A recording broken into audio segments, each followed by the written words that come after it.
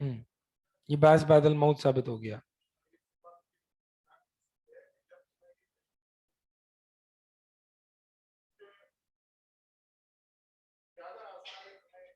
یہ باعث بعد الموت ثابت ہو گیا نا.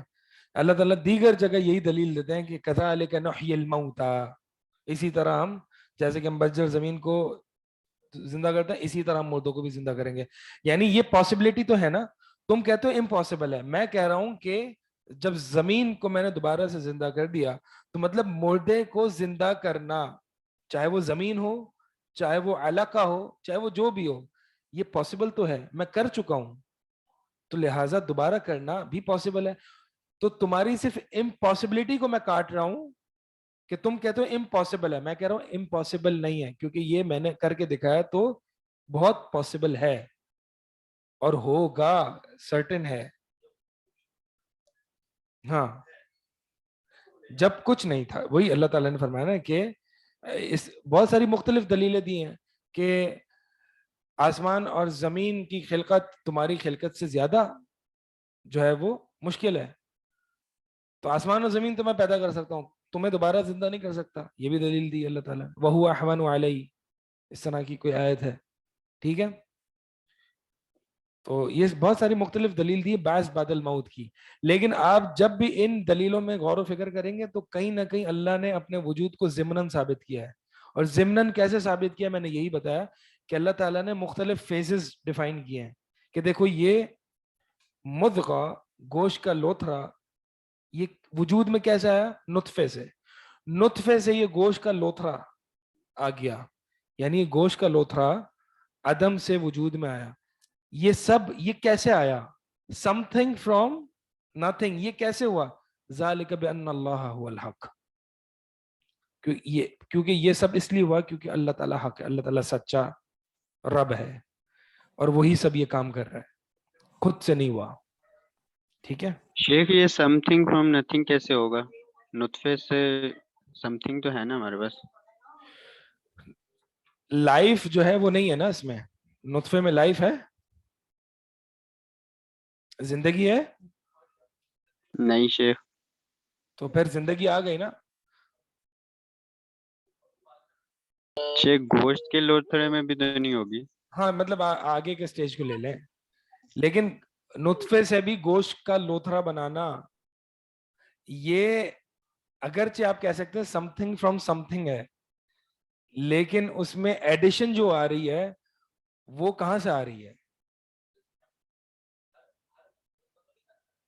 ہاں ہاں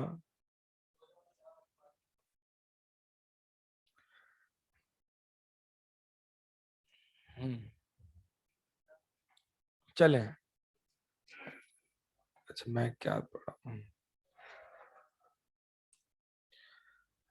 ابن تیمیہ رحمہ اللہ لکھتے ہیں، دیکھیں یہاں پہ نیچے اسی آیت کے نیچے جو ہے وہ قولہ ذالک بان اللہ هو الحق، ای یعنی بسبب انہ الثابت فی نفسه الذی به يتحقق الاشیاء. یعنی اس کا معنی بتایا جا رہا ہے، اس کی تفسیر ہے، اور وہ کیا ہے کہ ذالک یعنی اس سبب سے کہ بے شک وہ ذات باری تعالی وہ اپنے نفس میں ثابت شدہ ہے جس کے ذریعے چیزیں متحقق یعنی وجود میں آتی ہیں. یہ تفسیر ہے اس کی، یہ معنی ہے اس کا. واپس سے ای بسبب انہ الثابت فی نفسہ، کہ اس سبب سے کہ بے شک اللہ کی ذات اپنی جگہ اپنی نفس میں ثابت ہے، اور وہ اللہ کی ذات وہ سبب ہے جس کے ذریعے الذی بہ جس کے ذریعے یتحقق الاشیاء جس کے ذریعے چیزیں متحقق ہوتی ہیں، چیزیں اسٹیبلش ہوتی ہیں، چیزیں وجود میں آتی ہیں. کس کے ذریعے؟ اللہ کے وجود کے ذریعے. ٹھیک ہے، اصل مقصد جو ہے آپ کو ان آیت کا بتانا یہ ہے کہ اس میں دلالت خلق ہے، ہر مخلوق خالق پر دلالت کرتی ہے، یہ ہے دلالت خلق. دلیل خلق کیا ہے؟ ہر مخلوق خالق پر دلالت کرتی ہے. اب اس کے بعد جو ہے وہ اگلی چیز جو ہے وہ ہم انشاءاللہ اگلے سال پڑھیں گے. کس کا؟ بے شک اس سبب سے، ذالکا اس سبب، یہ بات یعنی ذالکا یہ سب چینجز، یہ سب مردہ سے زندہ ہونا، یہ سب چینجز، یہ ذالک کا اشارہ اس طرف ہے، یعنی یہ سب پروسیسز یہ ہو رہے ہیں بے انا ای بسبب، اس سبب کے واسطے کہ بے شک انہو میں یعنی ہو جو ہے وہ اللہ کی طرف، بے شک اللہ تعالی ثابت شدہ ہے فی نفسی ان اٹ سیلف اپنے نفس میں، وہ ذات الذی وہ ذات بھی جس کے ذریعے یتحقق الاشیاء چیزیں وجود میں آتی ہیں.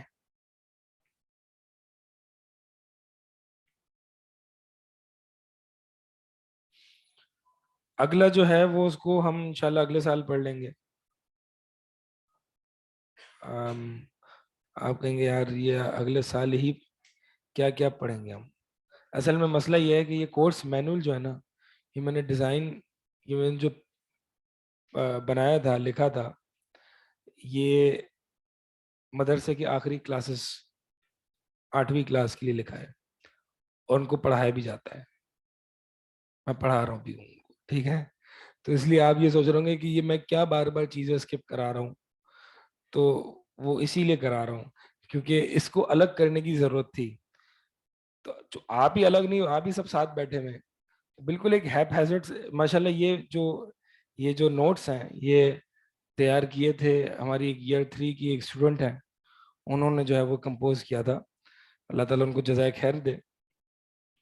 اور جو اس میں حصہ ڈال سکتا ہے وہ ضرور ڈالے، جیسے کہ ایک اور شخص بھی ڈال رہے ہیں، اگر ہم چاہیں تو ہم نام لیں تاکہ اور رغبت ہوگی.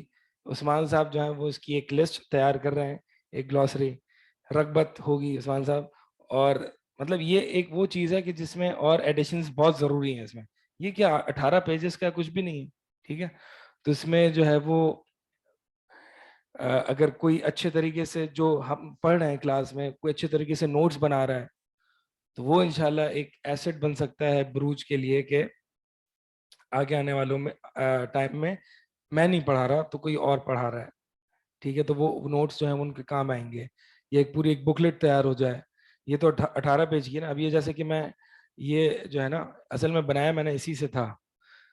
یہ میرا 8ویں سال کا جو ہے وہ تھیسس ہے، الرد علی الملاحدہ وفق منہج السلف الصالح، ملحدوں پر رد، ایتھیزم پر رد منہج سلف صالح کے مطابق. اصل میں اس میں ایک کوٹیشن تھی جو میں نے آپ کو آج بتانی تھی، میں اس لیے لایا تھا، تو میں انشاءاللہ آگے بتاؤں گا. تو اسی کو میں نے بالکل کنسائز کر کے اور بہت ساری چینجز ایڈیشن سبٹریکشن کر کے یہ 18 پیج، اگرچہ یہ 18 پیج کا نہیں ہے یہ افراہیم بھائی، یہ جو ہے بہت اس کا فونٹ چھوٹا ہو گیا، اور میں کلاس کے آخر تک جو ہے وہ آپ کو یہ یاد دلاتا رہوں گا کہ اس کا فونٹ چھوٹا ہو گیا ہے اور اس کا فونٹ چھوٹا ہو گیا ہے. ویسے یہ بار اس کی اردو بھی بہت مشکل ہے، اوپر سے فونٹ بھی چھوٹا ہے، اوپر سے حنین صاحب جو ہیں وہ بڑی پتہ نہیں فلسفیانہ گفتگو کر رہے ہوتے ہیں اور سمجھ نہیں آ رہی ہوتی. تو مشکل در مشکل در مشکل، اندھیرے پہ اندھیرے پہ، فی ظلمات ثلاث. تو آپ نہیں یہ تو ایکسپلین کر رہا ہوں نا میں. ایڈیشن تو وہ الگ پیرا میں ہوگا نا. میں نے اس میں جو اپنے تھیسس میں لکھا تھا اس میں بہت ساری ایسی چیزیں ہیں کہ نہیں یہ بات نہیں ہے. بہت ساری ایسی چیزیں ہیں جو میں نے اس میں شامل نہیں کی، اور بہت ساری ایسی چیزیں ہیں جو اس میں شامل ہیں لیکن اس میں نہیں ہے. یہ جیسے جیسے آگے ریسرچ بڑھتی ہے ایسے ایسے انسان نئی نئی چیزیں لرن کرتا ہے. تو یہ ریسنٹ ہے، یہ میرے خیال میں یہ 3 سال پرانی ہے، 3 سال پرانی ہے، ٹھیک ہے. یہ میرے خیال میں 8 مہینے پہلے کی ہے. تو جو بھی جو ہے وہ اس میں اضافہ کرنا چاہے، اس کی اس جو ہم سمجھ رہے ہیں اس کی شرح لکھنا چاہے، جو ہم کلاس میں پڑھ رہے ہیں، جو نوٹس بنانا چاہے، تو انشاءاللہ مور دین ویلکم. اس کا یہ جو ہے وہ کاوش اللہ تعالیٰ قبول کرے اور یہ اس کے لیے صدقہ جاریہ ہوگا. تو انشاءاللہ آپ کے لیے جو ہے وہ ایک بتا ہی رہا تھا، ایک جو اصطلاحات ہیں جو اس کو انگلش میں بھی اور اردو میں بھی کنورٹ ہو رہی ہیں. اس کی ایک لسٹ مل جائے گی آپ کو انشاءاللہ آپ کے اسائنمنٹ سے پہلے. تھیسس کو عربک میں کیا کہتے ہیں جی؟ کیا کہتے ہیں اس کو؟ عربک میں بحث کہتے ہیں جی, اردو میں مقالہ کہتے ہیں.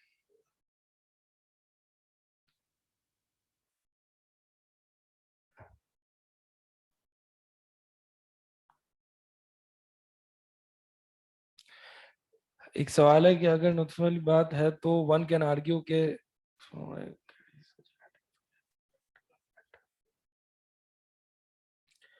وہ سوال ہے کہ اگر کوئی یہ کہے کہ اسپرم یا ایگ میں جو ہے وہ جینیٹک انفارمیشن ہوتی ہے نیسسری فار ڈیولپمنٹ, تو یہ سم تھنگ فرام نتھنگ تو نہ ہوا نا, سم تھنگ فرام نتھنگ ہی ہوا. اب وہ جینیٹک انفارمیشن ہے وہ کہاں سے آ رہی ہے؟ دیکھیں یہ جینیٹک انفارمیشن جو ہے نا کانشیس لینگویج ہے, ڈی این اے کوڈز ہیں, ٹھیک ہے, ڈی این اے کی ایک لینگویج ہے, ایک سسٹمیٹک بائنری ٹائپ ایک لینگویج ہے, میرے خیال میں 4 سمبلز ہوتے ہیں, اے جے ٹی اس طرح کے کوئی سمبلز ہیں, اور وہ ڈی این اے ایک لینگویج ہوتی ہے, کوڈڈ لینگویج, جیسے کہ کمپیوٹر کی ایک کوڈڈ لینگویج ہوتی ہے نا, اسی طرح ڈی این اے کی ایک کوڈڈ لینگویج ہوتی ہے. اور یہ ایک کانشیس مائنڈ سے ہی آ سکتا ہے. یہ کہاں سے آیا؟ یہ ایسی انفارمیشن رینڈم سے آ گئی بغیر کسی وجہ کے, تو یہ آپ یہ آرگیو کر سکتے ہیں کہ یہ انفارمیشن کہاں سے آئی. اچھا چلیں تو آگے چلتے ہیں. یہ اگلے سال آپ پڑھیں گے, یہ اگلے سال پتہ نہیں پڑھیں گے نہیں پڑھیں گے, میں وعدہ تو نہیں کر رہا آپ سے, اگر بچ گیا تو پڑھ لیں گے اگلے سال. ہاں, متکلمین کا وجود ہے باری تعالیٰ کو ثابت کرنے کا عقلی طریقہ. آپ کو صرف یہ بتا دوں کہ اللہ کا وجود ثابت کرنے کا ایک صحیح طریقہ, ایک باطل طریقہ ہے. ایک صحیح طریقہ ہے جو کہ قرآن کا طریقہ ہے, اور ایک باطل طریقہ ہے جو کہ فلاسفہ نے استعمال کیا ہے, کرتے رہے ہیں, آج بھی کر رہے ہیں. اور متکلمین جو معتزلہ ہیں, اشاعرہ ہیں, ماتوریدیہ ہیں, ان فلاسفہ سے متاثر ہو کے انہوں نے بھی کچھ ایسے ہی کارنامے انجام دیے کہ اللہ کے وجود کو خالص فلسفی اور منطقیانہ طریقے سے ثابت کیا ہے. میں نے آپ کو بتایا تھا کہ متکلمین کے یہاں دلیل عقلی کیا ہوتی ہے, دلیل شرعی, دلیل عقلی, اس کی بحث یاد ہوگی آپ کو. دلیل عقلی ان کے نزدیک سے فلسفہ ہوتا ہے. تو انہوں نے صرف فلسفے سے اللہ کے وجود کو ثابت کرنے کی کوشش کی.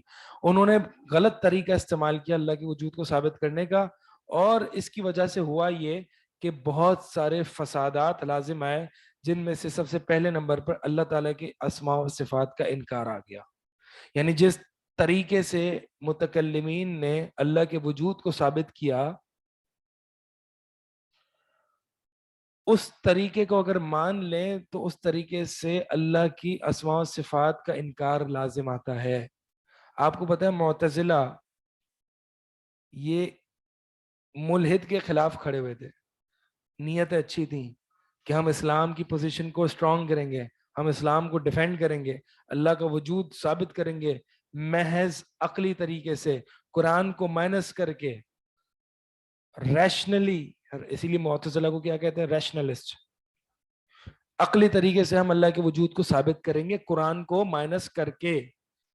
جب انہوں نے ایسے عقلی طریقے سے اللہ کے وجود کو ثابت کیا تو اس سے بہت ساری باطل چیزیں لازم آئی, جس میں سے اللہ کے اسماء و صفات کا انکار. ٹھیک ہے, یہ تو آپ کو سب کو جانتے ہوں گے کہ متکلمین میں سے ڈپینڈنگ وہ کون سا ہے, ہر نے اللہ کی اسماء و صفات کی تعویل کی ہے, تعطیل کی ہے. پتہ ہے یہ بات آپ لوگوں کو؟ ٹھیک ہے, تو یہ اسی وجہ سے انہوں نے اللہ کے وجود کو غلط طریقے سے ثابت کیا, جس سے یہ خراب نتائج جو ہے وہ سامنے آئے. تو بس یہاں تک آپ لوگ جو ہے وہ بات یہ سمجھیں کہ اللہ متکلمین کا جو ہے وہ اللہ تعالیٰ کی وجود کو ثابت کرنے کا طریقہ جو تھا وہ غلط تھا, وہ محض فلسفیانہ تھا, قرآن کا طریقہ نہیں تھا, اس لیے اس کے نتائج برے نکلے.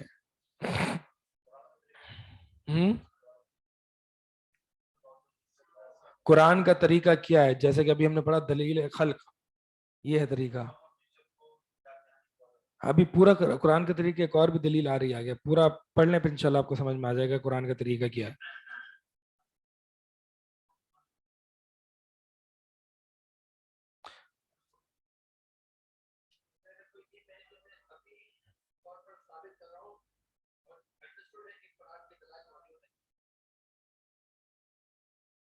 قرآن کا طریقہ ہی عقلی ہے نا، ہم تو یہ کہہ رہے ہیں قرآن کا طریقہ عقلی ہے.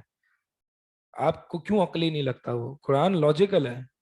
یہ میں بات شروع سے آپ کو یہ کہتے ہوئے آیا ہوں کہ قرآن کی دلیل، قرآن کا طریقہ عقلی ہے، لاجیکل ہے، ان لاجیکل نہیں ہے قرآن.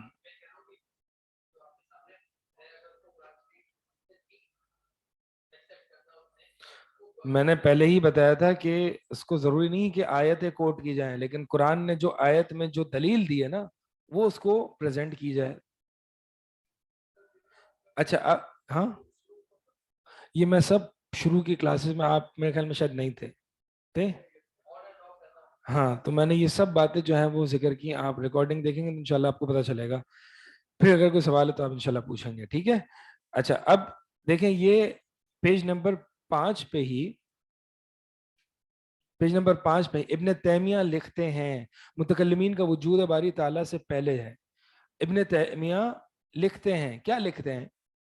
الاستدلال علی الخالق بخلق الانسان، کہ استدلال کرنا خالق پر انسان کی تخلیق سے، یعنی دلالت خلق سے، فی غایت الحسن والاستقامہ، بڑی بہترین دلیل ہے اور بڑی مستقیم سیدھی دلیل ہے. وہی طریقۃ عقلیۃ، اور یہ طریقہ عقلی طریقہ ہے. صحیحۃ، جو کہ صحیح عقلی طریقہ ہے. وہی شرعیۃ، اور ساتھ ساتھ یہ شرعی بھی ہے، یعنی یہ لاجیکل بھی ہے اور شرعی بھی ہے. شرعی کیسے ہے؟ دل القرآن علیہا، کیونکہ قرآن نے اس کی طرف اشارہ دلالت کی ہے. قرآن نے آپ کو دلالت خلق دی ہے. اس مخلوق کو دیکھو، اس مخلوق کو دیکھو، اس چینجز کو دیکھو، اس فیزز کو دیکھو، اس کے پیچھے کون ہے؟ ذالک بان اللہ هو الحق، اللہ ہی سبب ہے. یہ چیزیں وجود میں آئی، بعد اس کے نہیں تھیں. یہ چیزیں خلق ہوئی، بعد اس کے نہیں تھیں. تو ان کے پیچھے کون ہے؟ خالق، خالق جو کہ وحدہ لا شریک لہ ہے. یہ قرآن کا طریقہ ہے. تو ابن تیمیہ فرما رہے ہیں کہ یہ دلیل طریقہ صحیح عقلی طریقہ ہے اور ساتھ ساتھ ہی شرعی طریقہ ہے. کیوں؟ کیونکہ قرآن نے اس کی طرف دلالت کی ہے. وہ ہدى الناس الیہا، اور لوگوں کی طرف رہنمائی کی ہے، یعنی قرآن نے لوگوں کی طرف رہنمائی کی ہے اس دلیل، لوگوں کی رہنمائی کی ہے اس دلیل کی طرف. وَبَيَّنَهَا وَأَرْشَدَ إِلَيْهَا، اور قرآن نے اس دلیل کو بیان کیا ہے، اس کی طرف رہنمائی کی ہے. وَهِيَ عَقْلِيَّةٌ، اور یہ دلیل عقلی ہے. فَإِنَّ، اب یہ بتا رہے ہیں کہ یہ عقلی کیوں ہے. ابن تیمیہ بتا رہے ہیں کہ یہ دلیل خلق جو قرآن نے دی ہے یہ عقلی کیوں ہے. فَإِنَّ نَفْسَ كَوْنِ الْإِنسَانِ حَادِثًا، کیونکہ بے شک انسان جو ہے، انسان کا نفس یہ حادث ہے، یعنی وجود میں آیا بعد اس کے کہ وہ نہیں تھا. تو انسان کا نفس یہ حادث ہوا بعد ان لم یکن، بعد اس کے کہ وہ موجود نہیں تھا. وَمَوْلُودًا وَمَخْلُوقًا، اور وہ پیدا ہوا اور مخلوق بنا، کس سے؟ من نطفۃ، نطفے سے. ثم من علقۃ، پھر علقہ سے. ھذا لم یعلم، اچھا یہ جو فیز ہے نا کہ انسان نطفے سے آیا ہے، یہ جو ہے وہ انبیاء کی خبر سے ہمیں پتہ نہیں چلا ہے. یہ انبیاء کی خبر سے ہمیں پہلے ہی پتا تھا، اسی لیے اس کو ہم عقلی کہہ رہے ہیں. اب پوری بات سنیں. ھذا لم یعلم بمجرد خبر الرسول، یہ بات کہ انسان پیدا ہوا، وجود میں آیا بعد اس کے کہ وہ نہیں تھا، یہ بات کہ انسان نطفے سے آیا، یہ بات جو ہے وہ یہ رسول کی خبر سے ہمیں پتہ نہیں چلی ہے. بل ھذا یعلمہ الناس کلہم بعقولہم، بلکہ یہ چیزیں جو ہیں وہ تمام لوگ اپنی عقلوں سے پہلے ہی جانتے ہیں. سواء اخبر به الرسول، برابر ہے کہ رسول نے اس کے بارے میں خبر دی ہو، او لم یخبر، یا نہیں دی ہو. تو سواء اخبر به الرسول او لم یخبر، چاہے کہ رسول خبر دے یا نہ دے، یہ بات ہماری عقلیں جانتی ہیں. لیکن تو پھر رسول نے کیا کیا؟ یعنی قرآن میں جو سورہ حج میں ہم نے آیت پڑھی ہے، تو یہ قرآن نے کیا کیا؟ پھر قرآن نے کیا کیا؟ لیکن الرسول، لیکن رسول نے کیا کیا؟ امرا، حکم دیا، ان یستدل به، کہ اس سے استدلال کیا جائے. یعنی یہ جو تم پہلے سے جانتے ہو اس سے استدلال کیا جائے، وَدَلَّ بِهِ وَبَيَّنَهُ وَاحْتَجَّ بِهِ، اور اس کو دلیل بنایا جائے اور اس کو بیان کیا جائے، فَهُوَ دَلِيلٌ شَرْعِيٌّ، بس یہ دلیل شرعی ہے کیونکہ قرآن نے اس کی طرف اشارہ کیا ہے. لأن الشارع، یہ دلیل شرعی کیوں ہے؟ کیونکہ شارع نے، شارع کون؟ شریعت ساز. شارع کون ہے؟ اللہ اور اس کا رسول. حقیقی شارع صرف اللہ ہی ہے. تو کیونکہ لن شارع، کیونکہ شارع نے استدل بھی، شارع نے خود اس سے استدلال کیا ہے. کس چیز پر استدلال کیا ہے؟ اللہ کے وجود پر. وَهُوَ عقلی، اور یہ عقل ہے. لأنه بالعقل تعلم صحته، کیونکہ عقل سے ہی اس کی صحت معلوم ہوتی ہے. سمجھ آ رہی ہے؟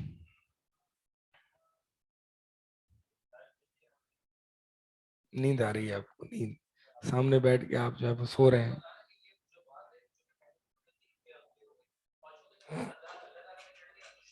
ہاں، ابن تیمیہ رحمہ اللہ بالکل صحیح آپ سمجھیں. ابن تیمیہ رحمہ اللہ یہ فرما رہے ہیں کہ دلالت الخلق، کہ خلق مخلوق خالق پر دلالت کرتی ہے، یہ دلیل عقلی ہے.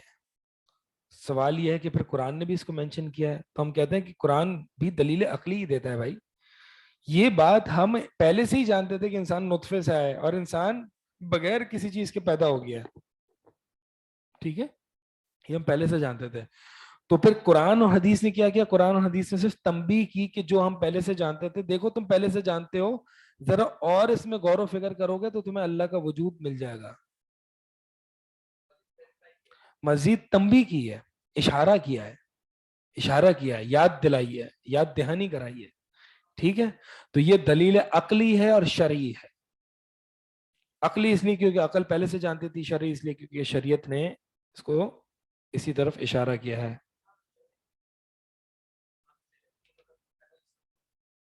جی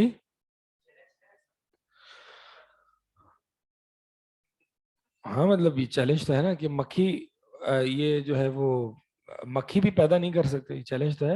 لن یخلقوا ذبابا ولو اجتمعوا له، سارے کے سارے جمع ہو جائیں، بلکہ مکھی پیدا کرنے کے دور کی بات، کھانا چھین کے چلے جائے وہ نہیں لا سکتے. مطلوب بہرحال. ہاں، اس کی پی ڈی ایف میرے پاس نہیں ہے جواد، اس کی پی ڈی ایف نہیں ہے. اس کو میں نے طریقے سے اس کو ریوائز بھی نہیں کیا ہے، اس میں بہت سارا کچھ کام کرنے کی ضرورت ہے. اس کی پوچھ رہے تھے پی ڈی ایف ہے تھیسس کی.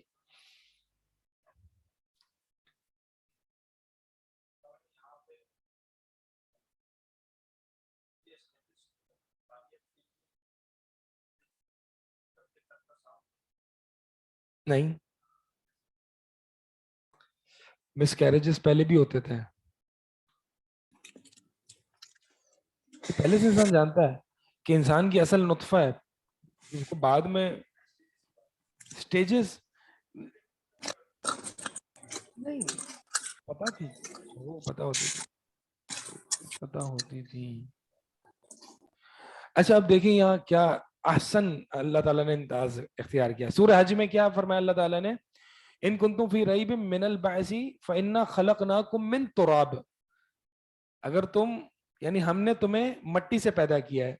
سورہ حج میں یہ فرمایا. یہ مٹی سے پیدا ہونا، انسان کی اصل خلقت مٹی ہے، یہ ہم اپنی عقلوں سے نہیں جانتے. ہم اپنی عقلوں سے کیا جانتے ہیں کہ انسان نطفے سے پیدا کیا ہے. اسی لیے سب سے پہلی جو سورت ہے نا، اقرا بسم ربک الذی خلق خلق الانسان من علق، انسان کو نطفے سے پیدا کیا ہے. تو وہاں پر جو، چونکہ ابتدائی دور تھا نا وہی کا، تو اللہ تعالیٰ نے وہی بات کی جو انسان اپنی عقل سے جانتا ہے، اور پھر اس سے استدلال کیا خالق پر. ٹھیک ہے، اور جب خالق کو مان لیا، رسول کو مان لیا، تو اب سورہ حج میں یہ بتا دیا جو ان کی عقلیں نہیں جانتی، کہ ہم نے تمہیں مٹی سے پیدا کیا. سمجھ آ رہی ہے یہ بات؟ کیونکہ اگر سورہ علق میں یہ بات کر دیتے کہ ہم نے تمہیں مٹی سے پیدا کیا، تو لوگ پہلی سوال کرتے یہ کیا ہے اس مٹی سے پیدا کیا، ہم تو نہیں جانتے اس کو. لیکن اس چیز کو بتایا جو انسان پہلے سے ہی جانتا تھا اور پھر اس سے استدلال کیا ہے اپنی خالقیت پر. تو یہی عقلی طریقہ ہے. ٹھیک ہے. اور پھر سورہ حج میں جو ہے وہ مٹی کا ذکر کیا ہے کیونکہ انسان کی اصل مٹی ہے, انسان اپنی عقلوں سے نہیں جانتا یہ بات.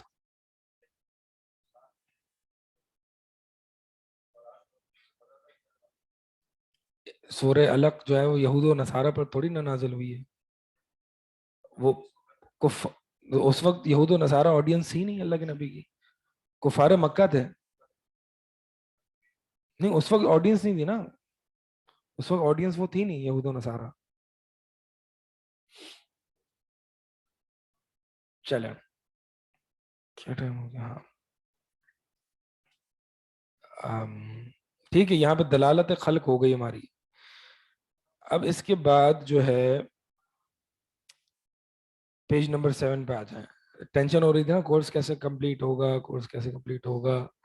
تو دیکھیں کتنا جلدی ہم پیج نمبر 7 پہ آ گئے, تقریباً آدھے کورس پہ ہم پہنچ گئے. شارٹ کبھی شارٹ ہو گیا. دلیل اتقان. دلیل اتقان کیا ہے جناب؟ دلیل اتقان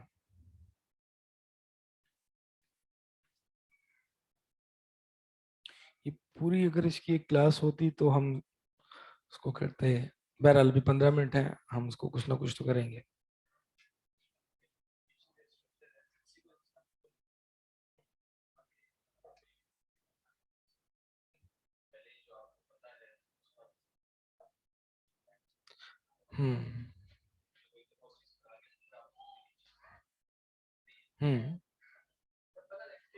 مطلب وہ جو انسان کو پہلے سے پتا ہے اس سے جو ہے وہ اللہ اور اس کے رسول کی اتھارٹی ثابت کرتی. اتھارٹی ثابت ہو گئی, پھر اب ان کی وہ باتیں بھی ثابت کی جائیں گی جو آپ کی عقل نہیں, آپ کی عقل کے سے باہر ہے. اچھا دلیل اتقان کیا ہے؟ دلیل اتقان یہ ہے کہ یہ ہم سب جانتے ہیں کہ کائنات ایک مضبوط, متقن, پرفیکٹلی ڈیزائنڈ, فائن ٹیونڈ, مخصوص, اسپیسیفائڈ, طبعی, فطری قوانین کے تحت چل رہی ہے. صحیح ہے, یہ بات ہم سب جانتے ہیں. پانی کا جو ٹیمپریچر ہے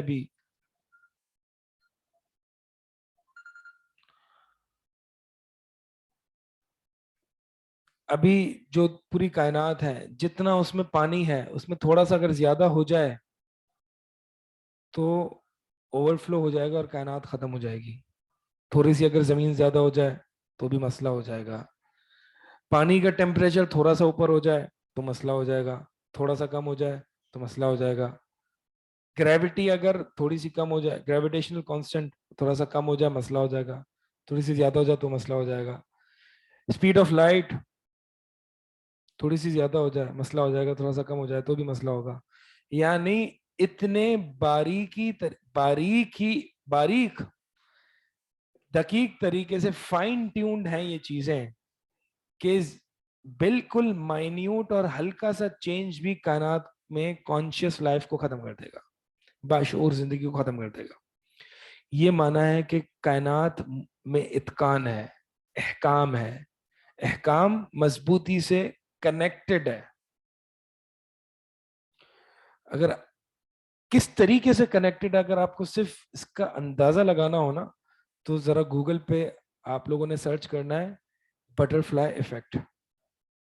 بٹرفلائی ایفیکٹ پتہ ہے کیا ہوتا ہے کسی کو؟ کیا ہوتا ہے جس کو پتہ ہے بتائیں جی.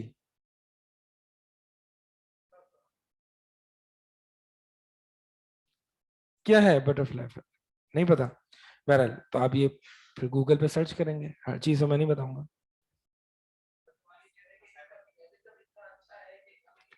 بس یہ آپ گوگل پہ دیکھیں گے انشاءاللہ.